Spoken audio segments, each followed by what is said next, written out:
pour que kopesa sango okokota na mutu wa mutu mususu et on va benga ngo communication. La communication est tout simplement la transmission d'un message à partir d'un émetteur vers un récepteur. C'est ça la communication. Et une idée, c'est tout simplement une image mentale. Et un concept, c'est quoi? C'est la conception d'une idée. C'est la conception d'une image mentale.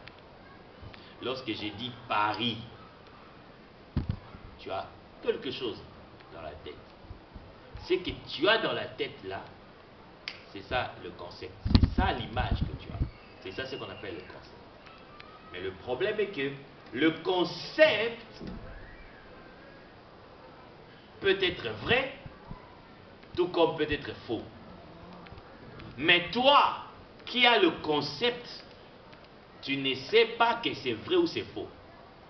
Je ne sais pas si vous avez compris ça.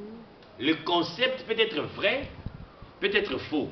Mais toi, les détenteurs du concept, tu ne sais pas si ton concept est vrai ou faux.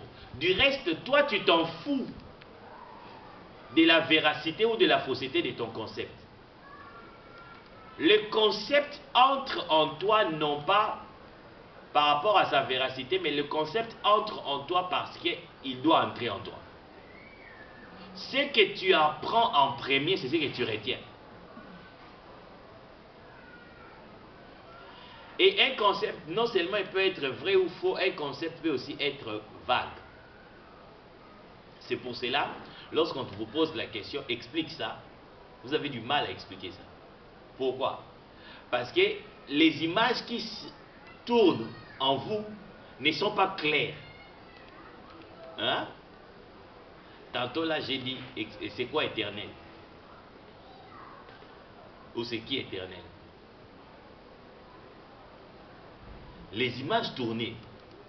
Mais comme il n'y avait pas des images claires. Non, mais ça m'a fait rire parce que je me suis dit, mais attends, c'est pas cette question. Mais quand même, j'étais répondu. Mais avant, attends, j'ai trouvé ça. Oui, c'est parce que, vous savez, moi, c'est ça. Vous savez, j'ai compris que nous, les Congolais, nous sommes des spécialistes d'utiliser des mots que nous ne connaissons pas les significations. On est des spécialistes. On est des spécialistes. Par exemple, le mot adoration. C'est quoi l'adoration? Vous connaissez ça, non? Vous utilisez ça. Je viens adorer. Je viens adorer. C'est quoi adorer? C'est quoi adorer?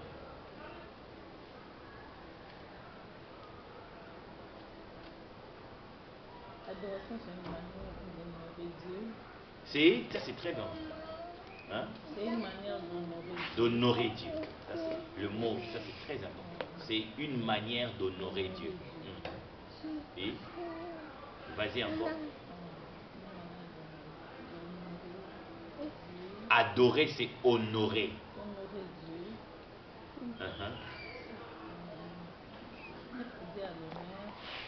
Mais pourquoi tu as mis seulement Dieu? Tu peux aussi adorer. Est-ce que on honore que Dieu?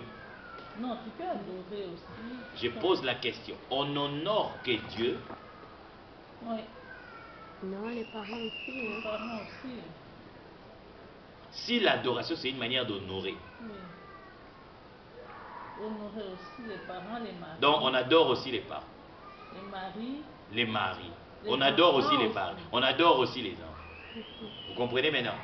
C'est donc. Or, c'est une attitude. L'adoration, c'est une attitude. C'est ça. Attitude d'honorer. C'est une attitude d'honorer. Mais si vous allez à l'église. Oui, mais c'est ce que nous tous on a appris avant. Mais à l'église où j'ai prêché aujourd'hui, le pasteur, il dit, bon, on va adorer. Il a pris les tam-tams.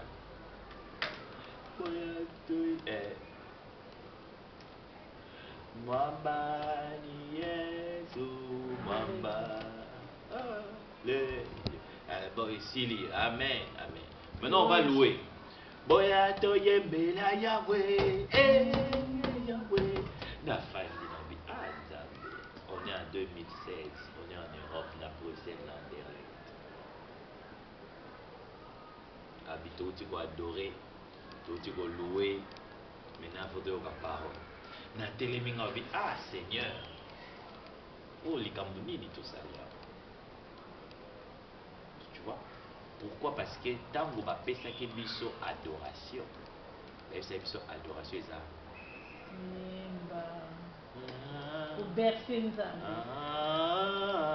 Et louange les alliés. Concept. Et les gens sont restés. Les gens sont restés. La vérité avec le concept est que un concept, que ça soit faux, que ça soit vrai, tu restes avec ça.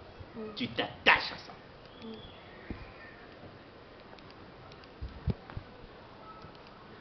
Un concept peut être vague parce que tu n'as pas bien cerné.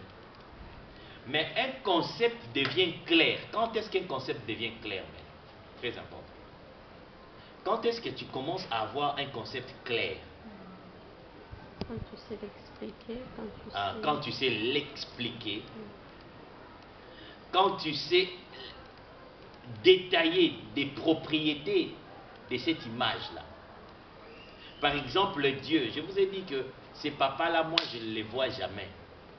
Moi, lorsqu'on parle de Dieu, je ne vois plus ces papas-là. Ces vieux barbus-là, je ne le vois plus. Moi, si on me demande Dieu, je résume Dieu avec ces mots ici. Principe. Dieu, il est principe.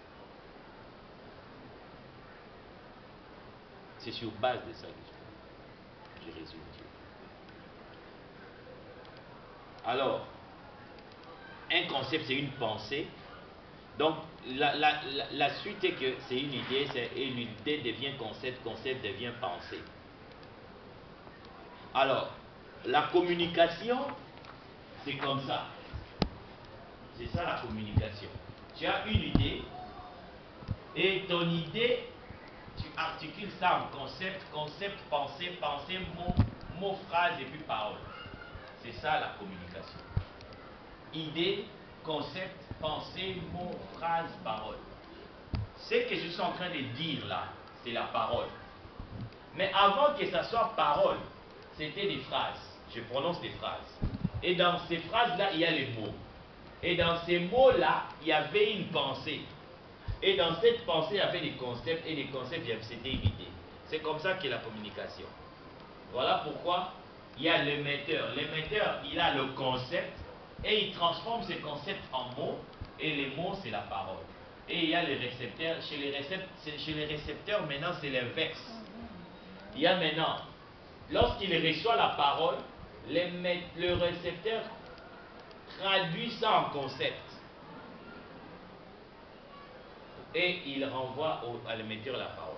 Par exemple, moi, lorsque j'ai dit Paris, j'ai dit Paris, mais chez toi, tu n'entends pas Paris. Chez toi, tu as un concept en toi. Ce concept-là, maintenant, si c'est le même concept que moi j'ai, là maintenant, la communication sera correcte. Voilà pourquoi on peut utiliser les mêmes mots, mais on comprend des choses différemment. Voilà pourquoi nous utilisons la même Bible, mais chacun a sa doctrine à lui. Parce que dans la Bible, il y a les mots. Il y a les mots. Il y a les mêmes mots. Mais les concepts sont différents. Quelqu'un dit Dieu, l'autre il pense à quelque chose, l'autre il pense à quelque chose. L'autre il dit l'enfer, l'autre il dit il pense à quelque chose, l'autre il pense à quelque chose. L'autre il dit enlèvement, il pense à ceci. C'est ça le problème. Alors si nous voulons égaliser, nous devons travailler sur le concept. Comme j'avais donné l'exemple pour convaincre à la personne qui on lui avait dit que la table, ce n'était pas la table, c'était la chaise. Il faut commencer à expliquer à cette personne-là. Mais les prérequis, ce n'est pas l'explication que tu donnes, le prérequis, c'est l'ouverture de l'esprit que la personne doit avoir. C'est-à-dire, le premier travail que nous devons faire, nous devons d'abord briser des forteresses qu'on a créées. Parce que la religion, en donnant des concepts aux gens, il a mis des forteresses. Vous ne devez pas remettre en question ça. Si vous remettez ça en question, vous perdez votre foi, vous perdez votre salut. Ils ont mis des forteresses. C'est-à-dire, il faut d'abord briser les forteresses. Si nous brisons les forteresses, c'est là que les gens maintenant